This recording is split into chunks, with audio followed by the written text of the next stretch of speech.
In Denmark, losing your job can pay you up to 90% of your former salary for 2 full years. Yet Denmark holds one of the highest employment rates in the entire developed world. That is not a contradiction. That is a deliberate design. For decades, economists told governments they faced an impossible choice. Make it easy to fire workers and you get economic agility, but devastate families overnight. Protect workers too aggressively and companies stop hiring entirely. Most of the world picked a side and lived with the consequences. In 1993, Denmark was not a model, it was a warning. Unemployment had climbed to approximately 12%, one of the highest rates in the country's modern history. Prime Minister Poul Nyrup Rasmussen's government faced a collapsing labor market and made a decision that economists said could not work.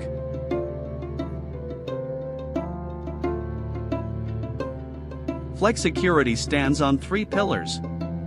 First, employers can hire and fire with minimal legal friction compared to most European nations.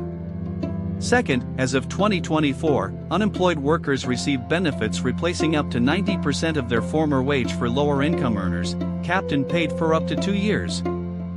Third, the government does not let you simply collect and wait. That third pillar, active labor market policy, is where Denmark separates itself from every other welfare state. As of 2022, Denmark spent nearly 2% of its GDP on government-funded job training, skills upgrading, and mandatory reactivation programs. You are not paid to stay home.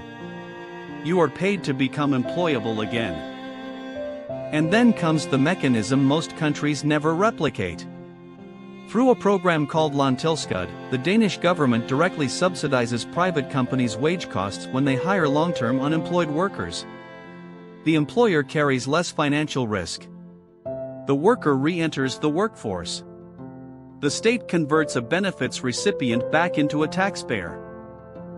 As of 2023, Denmark ranks second in the United Nations World Happiness Report, with Danish workers reporting some of the highest job satisfaction scores in Europe.